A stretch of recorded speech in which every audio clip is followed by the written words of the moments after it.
All right. And here we are. Here we go. All right. Podcast time, everybody. Hey, no, that's me. I hate you.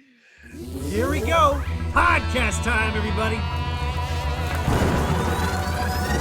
Mik Tek Studios.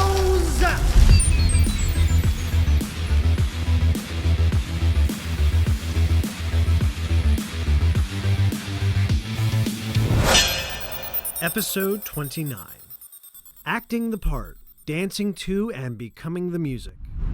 And featuring very special guest, the one, the only, Kennen Butler!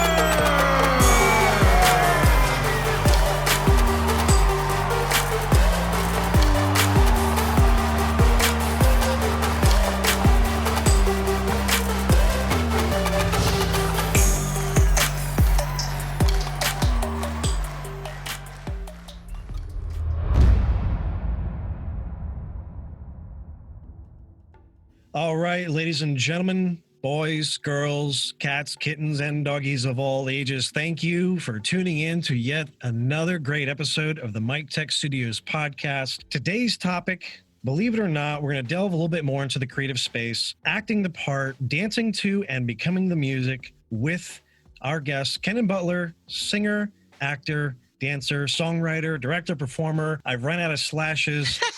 Kennen is coming in from the University of SUNY Buffalo, majoring in musical theater. His off-Broadway performances of Seussical, Wickersham, and Pinball Lad, regional theater performances including Hairspray, Grease, Into the Woods, and providing his voice, his energy, and his overall being to theme parks, cruise ships, and shows with Carnival, Celebrity, Norwegian, Holland America, Universal Studios Japan, the Disney Cruise Line, and not to mention a gentleman that I am proud to say that I've known for over 15 years now. Over 15 years. Kennen, welcome finally to the podcast. I am, as you can tell, very, very happy to have you on. Yes. This has been a couple of years in the making for anybody listening. Kennen is a very busy individual.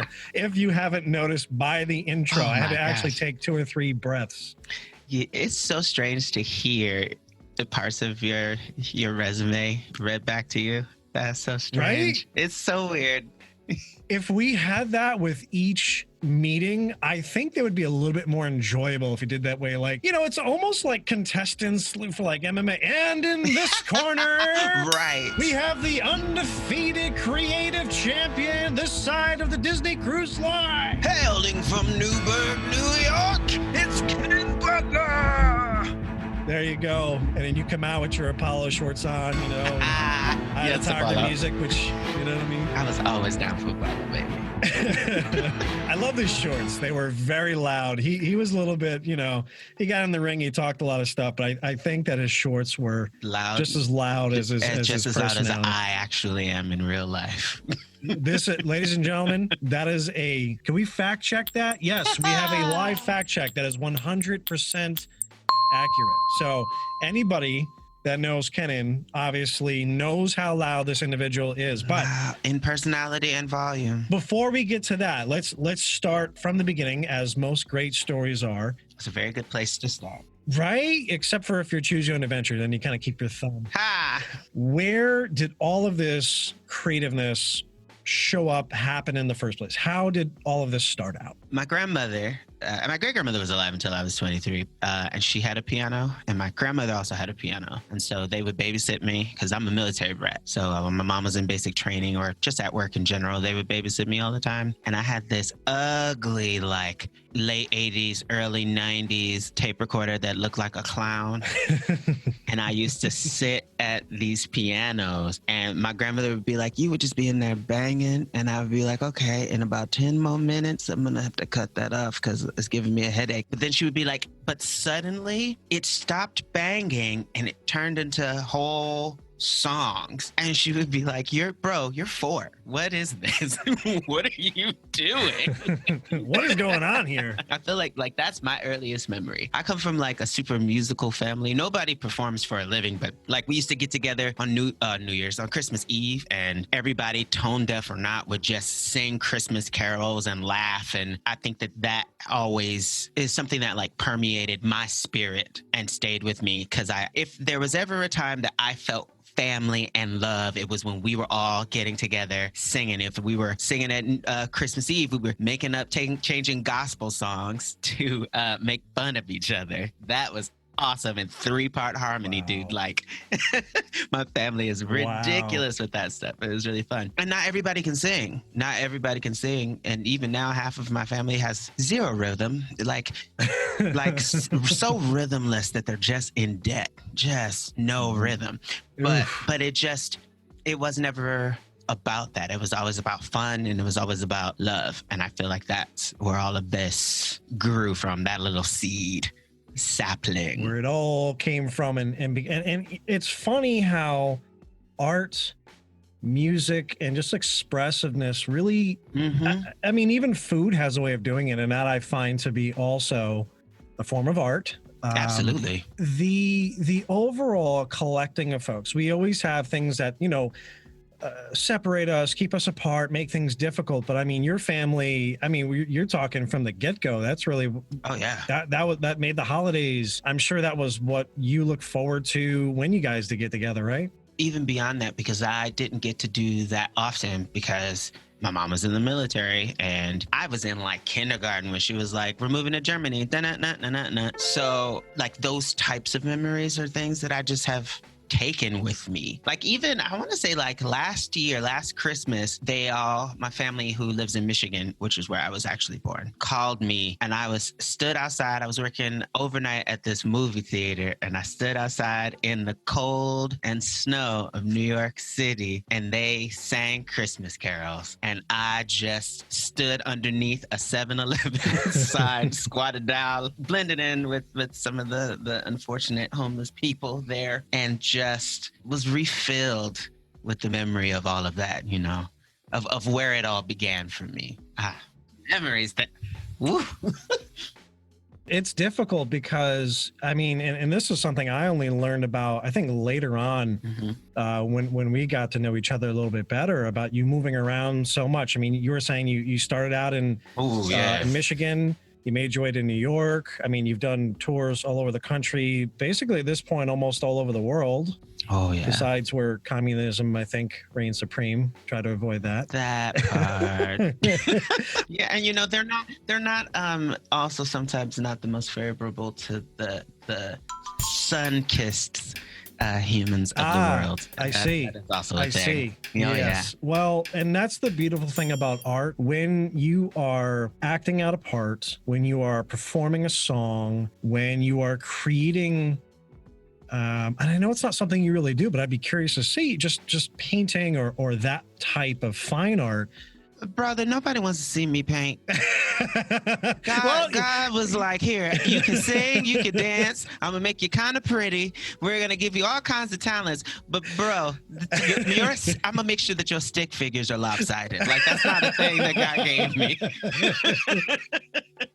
I mean, look, you can't have everything. There's got to be certain. You only got when you're creating a character, you only got like 100 skill points, right? Like after that, it's just Game Shark or cheating.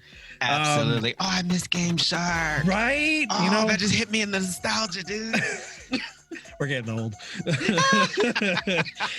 mean, that segues into one of my really great questions that I've personally always wanted to ask you, and just in general, I think folks that are listening and those that this topic and this episode to really resonate good with, or well with, can't say good, can't even speak right or correctly on my own podcast, but hey, editing is great. It's okay. That's what happens when we've been isolated for 6 months. Right? As an actor, what is your greatest accomplishment that you can just say without a doubt, boom, this moment, this performance, this accolade, what is it? Oh, no. Specifically as an actor, yeah. That was very Japanese of you, by the way. I just realized what you said and how you said it. I'm going to do that thing. There are actually two moments for me. The thing about the entertainment industry is that it's really, art is like a magnified version of society, from the things and issues that are happening to cultural stereotypes and things like that. And so it's really easy to get pigeonholed in the business. And I have a big old Black voice and I dance really well. And so in musical theater, that puts me into a certain category. And so I often don't get roles, or at the time, I wasn't getting roles that required much emotional depth. They required me to have the vocal range of a woman and lift people over my head at the same time, but not really digging deep into like the marrow of emotion. And then I went to Japan and it's the second time that I did Into the Woods while I was out there. And to take on the role of the witch, first of all, singing it in the Bernadette Peters key, which is an alto key, and it goes all over the place. So it goes from like legit classical musical theater to like a more belty contemporary place, and you're rapping and you're literally screaming. And that character, it's really easy to fall into the trap with that character of playing her or playing them super one-dimensional. And to be in a space where I had to like dig into the marrow of emotion and to know that I actually possess that skill. Because you know that in theory, but in actual practice, what does that look like? Because that's not what you're doing often. And so that was to be able to walk out on the other side of that experience and be like, yo, I actually did some stuff. That was real cool. Later, I got to go to LA and I did a show called Songs for a New World, which is a song cycle. And a song cycle is basically a musical with no plot, no dialogue, and none of the songs like really fit together, but it's loose enough so that you can create without much effort a storyline. Got it. They decided to set it on 9/11. Ooh. Right.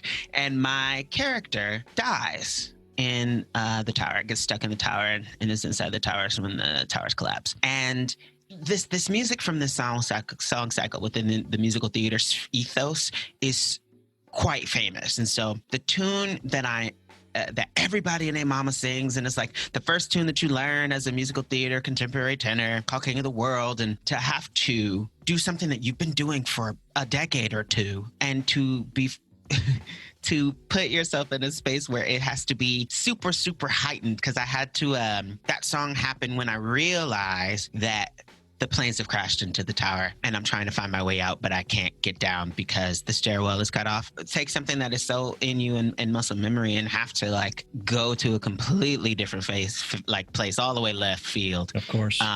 Was really cool. It's probably the most emotionally exhausting role that I have ever done. Dying on stage is exhausting. It is so awful. I mean, I would say dying in general is not necessarily is pretty awful. Top 10. Top 10. I don't really want to. I always call it emotional residue. There's always emotional residue that's left over from when you finish a show that night, and to be doing a role where it's just from 0 to 60 and gets so heavy. It's a lot to maintain on your mental health and your emotional health space, but it is the most gratifying piece that I've done outside of some other things that I did, but I don't consider those necessarily from like an acting standpoint, more from a performer standpoint. So that is the long-winded monologue of that question. And cut. We're going to be having refreshments in the foyer, and we will resume in 15 thank minutes. you. Can I get a touch up on this makeup? Well, and that actually leads me into, because I have a few questions, but is it easier when you are on stage to play a character or be yourself, to play yourself? Be yourself, 150,000%. Really? It is really difficult to be yourself on stage because, from a psychological aspect, like when you are on stage, you are vulnerable and you are exposed. Even though there's like, the energy from the audience or the you can hide behind a character, but regardless of what it is, you are exposed. Mm-hmm. And to expose yourself, everything that is you, is a lot. And oftentimes people tend to not even be their full selves, but a part of themselves, and then they heighten it. And that is what they do on stage. So you end up still having to play a character to protect yourself. You know what I mean? I do. But even if you look at like other podcasters or even YouTubers, they have their like normal voice, and then they have their guys, we're on and this is what we're doing today. Hey guys, welcome back to my channel. Like that kind of energy, right? That kind of energy and that kind of transformation. You know that they don't actually maintain that in real life, but they are heightening a specific character trait that they have. Right. And so when I have to be myself, I'm 100% only a part of myself. And I don't think that I would want to completely be, like I wouldn't want to do a show about me and I would play me. That's a lot. It is. That's a whole, we'd have to cast like 3 different people to play you. It's oh my God, help. You know, and this is something where obviously I bow to your experience as far as for being in the performing arts field. This is what you do. This is your bread and butter. I would only go as far as saying I've dabbled into the story of performing improv theater sports, voice or method acting. Call from the recruiter. So you're aware that they're going to tear this up as soon as they see it, right? Your resume, you know they're going to tear this up when they see it. Oh, okay. What makes you say that? I mean, I don't know too much about the client. It is Debbie's client, but you know, just to. Oh, I'm so sorry. My I know, allergies are really like kicking up today, for bro. that Sorry as about well. that. Oh. Anyway, I thought I heard something, but I wasn't sure. The thing is that I realized that it is emotionally naked when you are on stage, when you're performing. I listen to a lot of comedy. I obviously am in so many words, performer, writer myself. And what I find in your work is people get to know you through your work, but it is literally your life. Yes. So when you're playing a different character, this character may be based on some very stretched actual events. And there was some churning, some dramatization, and you have a caricature, as you were explaining, of that particular typecasted experience. Now, when you are you, and you make a joke, or you explain to somebody a relationship or experience that you've had, that actually happened. And you're telling the entire world that experience. This could be a relationship, it could be a teacher, it could be an ex, or good or bad, people are now going to resonate with that piece and only maybe recognize you just for that piece of content and not realize the multifaceted, even with this trying to get this topic. I mean, you do so many things and you're known for so many things. It's very hard to say, stop it. We're going to talk about, this because we can literally just do one episode just on acting or your choreography or your singing. I mean, these are literally, folks, we're talking years and years and years of experiences. Kennen's got all kinds of stuff that he's working on, past, hopefully present, that we'll be able to touch on too. But is that accurate? Would you feel there's a better assessment when you are on stage? Does it feel like being naked? Does it feel like you have this intimacy? Yes and no. When I was training, I had this wonderful acting teacher who, you basically are recalling emotions when you're playing a character that is even a character that is completely different than you. Right. As you're going through, you're breaking down the piece, you're attempting to find something emotional that comes close that you can draw on and use that as fuel, so that then you kind of have your foundation from there, and you can express whatever emotion that character is going through. When you have to do it through yourself, there is something, oh my gosh, it is like being naked, but unless you're like really, it's not being naked, it's like wearing a sheer shirt or a sheer article of clothing, where if you're not looking, if the audience isn't looking at just the right angle, you're not necessarily sure that I'm naked. The emperor's new clothes. Yes, especially, but the reverse, because I think it's easier to hide the fact that you're naked in a song, because I can write about a topic and I can be as explicit as I want to. The audience will take whatever it is and they will always insert themselves into the piece. And it is not until a little bit after that, in most cases, that the audience then goes, hold on a second. What are you going through in your whole existence? Right. This is a little too close to the belt here.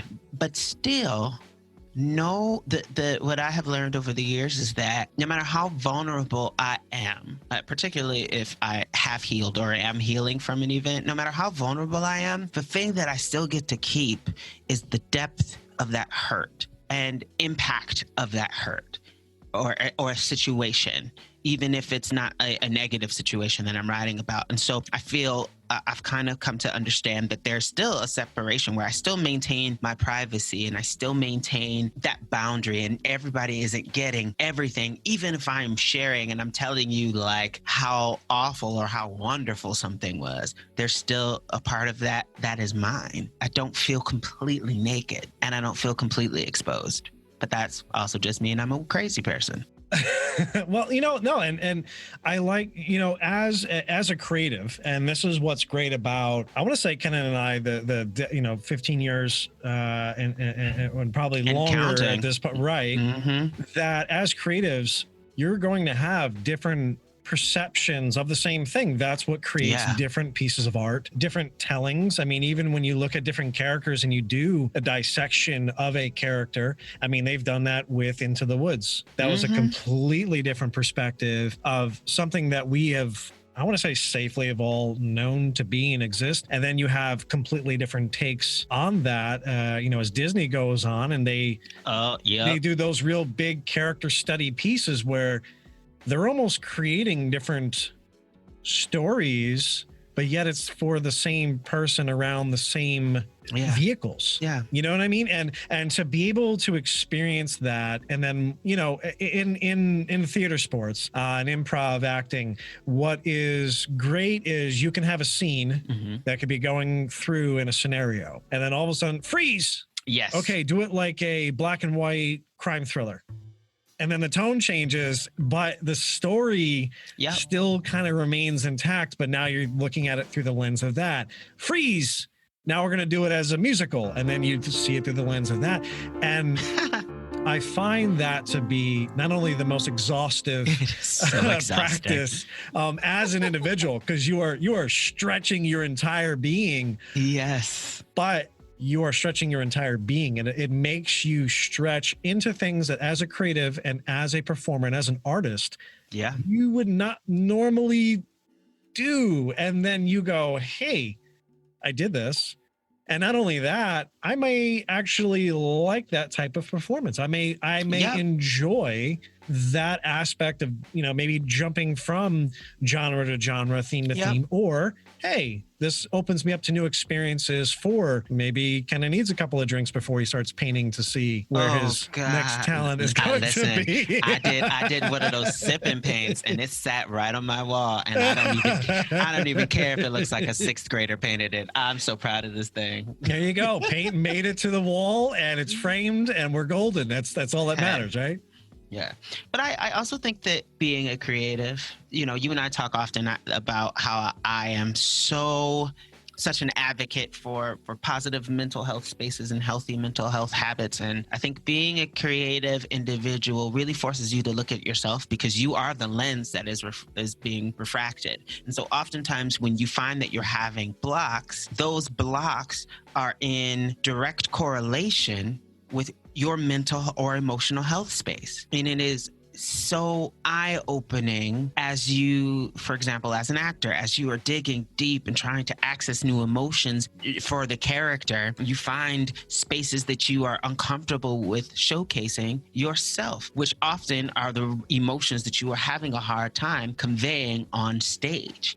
Or in the opposite space, sometimes there are people who are able to just let it all out on stage, and that's really wonderful. And they have either done the work and they are comfortable accessing that space, or they are the opposite and everything is just a floodgate and here we go in real life. And I love that in both the sphere of the creative and as a reflection of our society, art literally is showcasing where we are. That is so cool to me. It is so cool. I feel that the art is as expressive and responsive as the problematic nature of the culture and society that you're in. Yeah. And it allows you that dissection that may not have been comfortable prior to it happening. But again, it allows that creative and critical lens. Oh, yeah. And you get to do a deep dive into something, not to rip anybody off, but to go where no man has ever gone before, but to go where no actor or no creative or no talent has gone before. I mean, Hamilton was such a big deal. Why? Oh, yeah.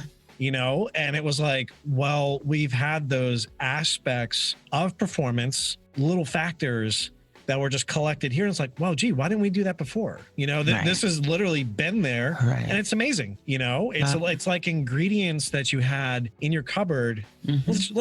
Let's mix this up because this is all I have. Right. You are intentionally and actively testing collaborations, creative, artistic collaborations together for these ingredients to see what actually comes about. Is this something that could be an amazing Asian fusion type food? I'm sorry, that's what happens when you're hungry. Everything ends up being food. I clocked that.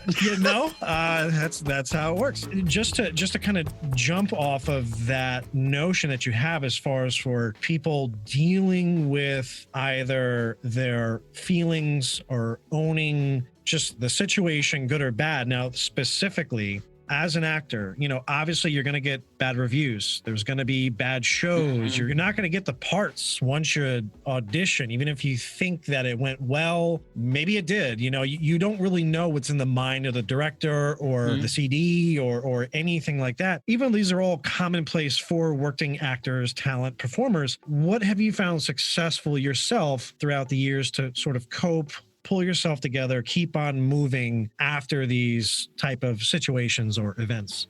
I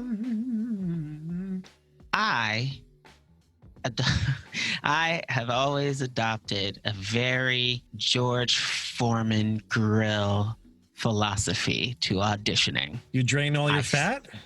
I sure do. But I set it and forget it. I cannot put all of my eggs into one basket. I've had to come to a place of confidence in myself through various methods of therapy and also making sure that I am doing the work. A no is not going to define me. That's not me. I can't allow that to happen. I also am a very strong-willed individual. Yes, and I'm like, well, if you're not going to give me an opportunity, I will create an opportunity for myself. When you make art your profession, you can lose sight of what you started doing this for in the first place. Sometimes you're sat and you're like, y'all, this show is bad. This show is really bad. Or, ooh, I really hate the people that I work with. But you smile and you stay grateful, but you also, in your spare time and in your free time, have to make sure that you're still creating things that you love and you're still doing things just because you love it and doing it just because you love it. There has to always be that balance, or else you get lost in that sauce and you fall out of love with it. Right. Do you have like that creative outlet where once you say, okay, I've done this audition, I either get the part and I don't, or you have a bad show? You walk out of the room and I'm like, that was really great. Or that was really bad. I do that thing where I keep my phone in my pocket and I record the audition so I can listen to it back, because I always want to know what I can improve on for the next time, or to hear what worked. I need to be happy with my performance first. That's the first thing. Before any director, any casting director, I have to be happy with it. I went through and I trashed everything that was in my book. And your book is like all of your audition material. So every song that you sang of every genre, I trashed it all and rebuilt that thing from scratch. And I was like, I'm only singing stuff, number one, that I enjoy singing, because I hate auditioning. It's such a weird space to exist in. Yes. It's so weird. I just, no thanks. But if I have to do it, I'm finna be as comfortable as possible. So that way, the more comfortable I am, the more that I shine, and the more that you see, and you can actually decide whether or not you want me for your piece or not. You not wanting me for your piece does not actually, like, I'm still dope. Right. You know? And so I walk out of the room and go, cool. Next.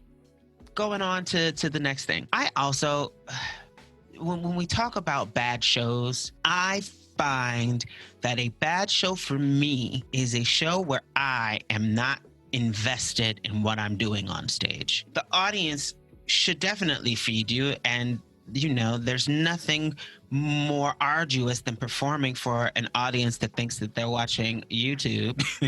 But my teacher always was like, if you have time to worry about what the audience is doing, then that means that you're not attempting to emotionally connect to the material. You're not making sure that your body is not tense or tensed in the right places because of whatever it is that you're doing. You're not listening to your scene partners. You're not actually creating the world around you. If you're doing all of those things, you don't have time to worry about what the audience is doing. And I definitely took that to heart. And so no matter what gig I'm doing, if we're in it, my job is to create a world and to make you believe that this world that I've created exists. I was a headliner for Celebrity Cruise Line, and it's it's the furthest thing from musical theater, the show that I was doing. And it actually resembles more of like a pop concert where I'm jumping up and down and dancing. But the premise is basically I am a superstar. And so you need to feel like you're going to this bomb concert. You know what I'm saying? I need to highlight the bits of myself and magnify them so that you get that personality. And I'm dancing and hollering at the same time. I don't have time to really pay attention to the audience, like the fact that I hit this high note today. Nah, because I got 15,000 other things that need to happen. I need to make sure I'm on top of my breath support. Am I breathing correctly? Yes. How tired am I? Do I need to be conserving? Can I smash it harder? Are the people on stage with me exhausted, and where are they emotionally? Because as the headliner, if the dancers that I'm dancing with and the band that I'm playing with is not connected, then the show is going to fail. So if they're struggling, then I have to make sure that I throw that much more energy on them to bolster them and give them that little extra push. You have to set the standard. And even when you're in an ensemble piece, within reason, because you know there's that thing that happens sometimes where people are doing too much and then you stick out in a moment that you're not supposed to. You really have to be aware of the energy on stage, you know. And so I find that the days that I am just really, really distracted and I haven't grounded myself, or I've fallen into that trap of, I don't feel like doing this, and I've been saying that all day, and I'm bringing that on stage. And those are the shows where I'm like, all right, Mr. Butler, I need you to not do that again. Right. Whatever you need to do, you need to go in the corner and pray tonight and work out your frustrations, whatever it is that you need to do healthily to make sure that you can come back for the next show and reconnect is whatever you need to do. You know what I mean? And also giving myself forgiveness for mistakes that I make on stage, because I don't have to be perfect. I strive for perfection, and I am an insane perfectionist, but I don't have to be perfect. Right. Because the audience ain't gonna know. That what matters most is if they walk out of that room entertained or fulfilled or moved. That's the most important thing. Well, you know, that's when you yell from the stage, "Are you not entertained?" And then they have to give you your, you know, right. Your due. I've always really related it to it. You are only as good as your supporting cast. Yes. Anytime that I've ever been in, and you know, I'm nowhere near where Kennen is, ladies and gentlemen, as far as for performances, but in these smaller, not yet. Well, you know, we keep doing this. It's you know, could be a thing. When you have somebody who is just not connecting well, it's kind of you are only as good as your weakest link. And in your performance, if you feel that somebody's kind of, for whatever reason, good or bad, maybe it's just somebody who was miscasted. Maybe it's just somebody, like you said, they're having a bad day. Not everybody is going to be in the perfect frame of mind. And when you have all these high energy creatives all in the same space, things go down, but at the end of the day, you support them the best way that you can so that you don't need to be the Michael Jordan, and be iconic where nobody else really knew besides 2 or 3 other names on that team who it is. You kind of want to be, we did well. But the thing is that Michael Jordan is greatest of all time, period. Amen. But he still is a part of a team. Yes. And they still rely on each other. You know what I'm saying? Agreed. When you're out there, you are Michael Jordan, the persona, when you're not on the court, but when you're on the court, you're a Chicago Bull. Right. And that's what you're doing. That performance is the Bulls have to do well. And in the performance, as far as for improv, look, you can't. I wish you could control a little bit better the suggestions, because sometimes it's like, do that. You're like, really? How? Like there's But that is what is beautiful about the people on this planet, because we are all different and we all come from a different perspective. And so a topic that may be difficult for you to initiate in improv may not be difficult, or maybe it is completely trash, but there's somebody on the team that goes, ooh, I found a way to get us out of this. Right. You know what I'm saying? Right. There's something so beautiful in the collaborative process. I love it. I love a good collaborative process as much as I love a Thanksgiving dinner. It's amazing. I see the food is rubbing off on you as well. Well, and talking about that, what has been, because I feel that this is really something that you remember, and it is a similar way as far as a bad review or bad show. What is your first really memorable, like, worst performance either that you gave or just that was worst received, where you just outright bombed terribly? Like what was it? What did you feel? What did you learn? Every other audition that I did from 18 until 22 was awful. Every other one. But it's so interesting. This is it's a formulative space, right? I talk a lot about unlearning, because you have to unlearn some of the stuff that was put upon you and unlearn some of the stuff that you put upon yourself. I am a music nerd here. Not that matters or that anybody understands it, but here we go. No, I don't know why you're even bringing it up. I mean, But like, I used to get really nervous to a point where like half of my register would be cut off. I couldn't sing over a G. It's embarrassing. And I remember being like, well, I'm just going to go to these dance calls because I feel so much more comfortable. But it's because I felt like I had a lot less to lose. And I'm trying to fight for control. And then I let the anxiety take over. Oh, it's bad. But I remember I went in and I sang Gnarls Barkley Crazy. I ain't sing that in my sleep now. But I put the whole thing in my head voice because I was so nervous. And the guy was like, so the next time you might want to consider a new key or a new song. And I was like, cool, thanks for your time. Thanks, sorry. It was nothing. What do you do? It was nothing awful, you could say to that. Awful. Yeah. But I'm glad that I went through it. I had to learn. And now I'm at a place where I still get nervous before auditions, but I get nervous and then I go, I don't feel like it. And then I go, well, Jesus, it's just you and me. And I'm finna go in here and we gonna sing. I just like to sing, so. Jesus, take the wheel because I can't afford a Tesla. Jesus, take... Look, okay. These Teslas are expensive. Elon hasn't brought it down. Jesus, I need you to give me a hand here. I need you to give me a hand here. So what was your first, like, that you could remember if you were picking the very first time that it really stuck out? That I bombed? Yeah. When I sang Gnarls Barkley Crazy, it was awful. It was awful. Awful. Gutter trash. It just sounds like it, with the overall, he didn't sound happy. That's all I could say. Because it wasn't good. That's what I'm saying, though. It's one of those, bro. Yeah. It was like American Idol reject bad. It was so bad. Ooh. It was so bad. But I was afraid of my voice still as well. Right. All of these things happen. And I think now there are moments where I will have auditions and they are nowhere near perfect, but I'm not looking to be perfect in the way that I sound. How did I perform?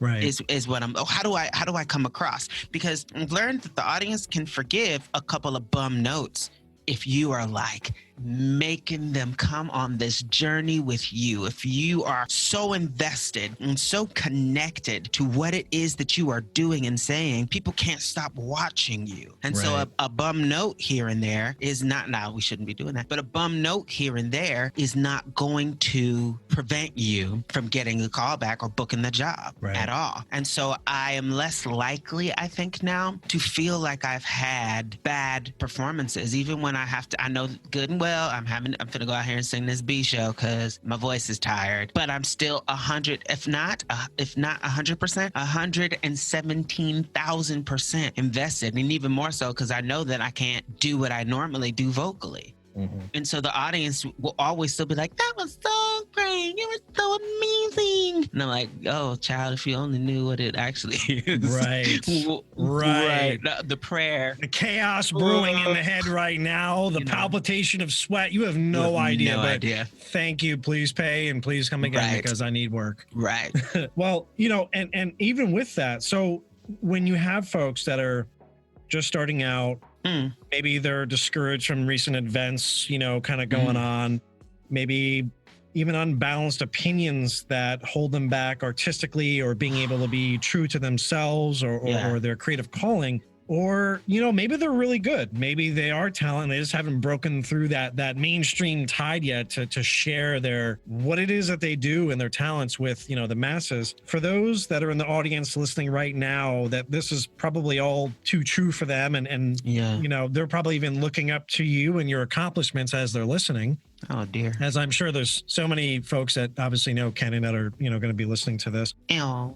What would you say to these people? What would you say to these individuals as words of encouragement to follow through, to tread on until they can break through to that success point, if you could? When I was starting out, I hated the phrase trust the process because I don't like things that just feel generic and arbitrary and slapped on in like a Band-Aid statement so that you should feel better. But I've been doing this for 14, 15 years now. And I wish that I had trusted the process, and the process being showing up and sounding real trash at that audition, because it definitely pushed me to get comfortable in my instrument so that I didn't have to experience that again. And trusting the journey of unlearning things that I was taught in university, because there's a big difference between going to school for musical theater and being a working professional. It is a completely different experience, and people expect you to know who it is that you are, know what it is that you bring to the table, and expect you to be comfortable in your skin. And,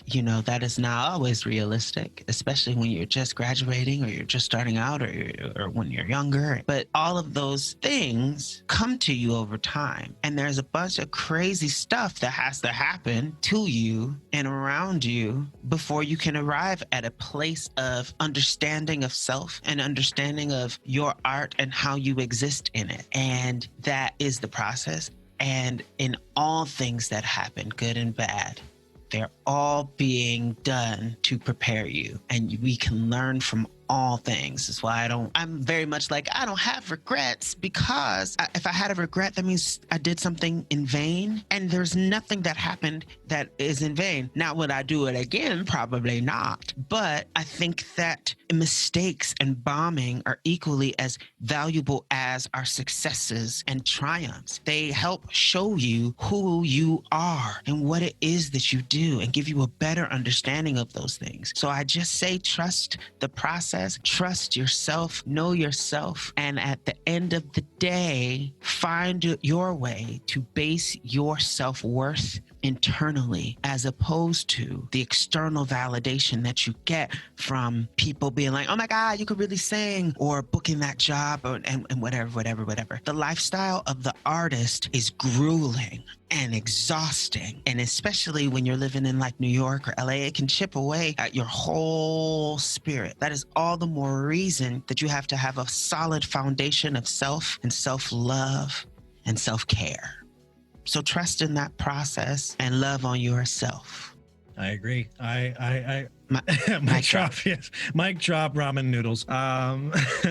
It is so like refreshing to just hear basically stay the course. So like, look, stuff's going to happen. And I feel that, and the reason why I ask, and even the topic, I mean, look, becoming the music, that's really what I've known for you to be. There's a difference between singing, learning music, and then just embodying music. And I mean, you couldn't have said it any more clear. You know, there is a difference between learning music and being music. You just have to have that. You have to hear, you have to listen and tap into that. The vibrations really of not only your voice, absolutely, and acoustically what comes out that other people do enjoy listening to or hearing. Yeah. But overall, there is a process, there's a methodology. Yeah, there is. And you know, some of these people that we look up to, they didn't even catch their quote unquote big break. Way later they on. were working, but they didn't catch their big break until they were older. And some of these kids, you know, got it when they were like 14 weeks old, but whatever. It's really easy to get swept up in all of that, but you have to trust your journey and trust your process. Where are you going and what it is that you do? Because you're not them. You're never going to be them. So why compare yourself to them? Well, speaking of process, what can we expect from you, Kennen Butler, in the next 6 months? You get any releases? You got future gigs? Oh my What's God. going on, man? Come on now. We got to know. The fans got to know. Oh my God. I am I'm editing right now, and so my brother-in-law is a Twitch streamer, and so I am editing his streams, and we just finished actually the first episode yesterday. Yesterday was Monday? Yes, all day. Yesterday. All day. Who knew? And so my editing skills were approved, and so I'm excited to be doing that. And this coming Thursday, I will be shooting a music video. I'm in the middle of production for my next EP, which will be really fun. Ooh. Yeah. I'm only going to say one right now because I'm in pre-production for a second one because, you know, cray and artistry, and you roll with it when it happens. And so I'm doing that, and I am attempting. I got some other little projects brewing, hopefully in the musical theater realm, and hopefully I will start writing musical theater pieces, which will be really nice. But I don't know if that'll happen in the next 6 months. But you know what? You don't ever know. If 2020 has taught us anything or reminded us of anything, is that we don't actually know what's going to happen tomorrow, or how much I value sleep. Or that part. 100%. Can you, in post, can you just play that back, please? Editor note. So those are the editor note. So those are the things that I'm working on right now. That's awesome, man. And I'm trying to get my Japanese rebooted and learn Spanish because I want to have Spanish. I want to be able to speak Spanish in the next year and a half. So I've got some work ahead of me. He's trying to take on Shakira's position. He wants to do that hips don't lie. So no, but my hips do lie, and so I shall not. Cheesecake's a beautiful thing. Oh my! Don't even get me started. Look, somebody yesterday had the audacity. Now I exercise. I like being fit and strong. Somebody looks at me and was like, "Oh, you look like you haven't been to the gym all of quarantine." No! And the way that I couldn't decide if I wanted to curl inside of myself and like sit in the shower and like unbreak my heart cry, or like Dark Phoenix engulf the entire world. I was so all of the things. You do both. And also, how dare you? Second and then first, man. You know, burning out. Then you need, you got that little ash on you. You need to take a little shower, get a cleanse. And I'll shed a tear. Just a small one. Know? No, ladies and gentlemen, this man is like, I joke all the time. He now, as of this recording, has red dreads. I call him the Black Aquaman because literally this is what Jason Momoa, you better watch out. This is what the recast is going to be. But, you can find Kennen all over social media, YouTube, iTunes, wherever. Just search for Kennen Butler or Kennen Butler Music, KENNENBUTLER Music. Check out his site directly, KennenButler.com. Thanks for taking the time to stop in today and being a part of the podcast, my good sir. It really means a lot. Thank you. It's so wonderful. And thank you for 15 plus years of greatness. You wonderful human, you. Thank you. Stop it. Yeah. Thank you, man. Appreciate it.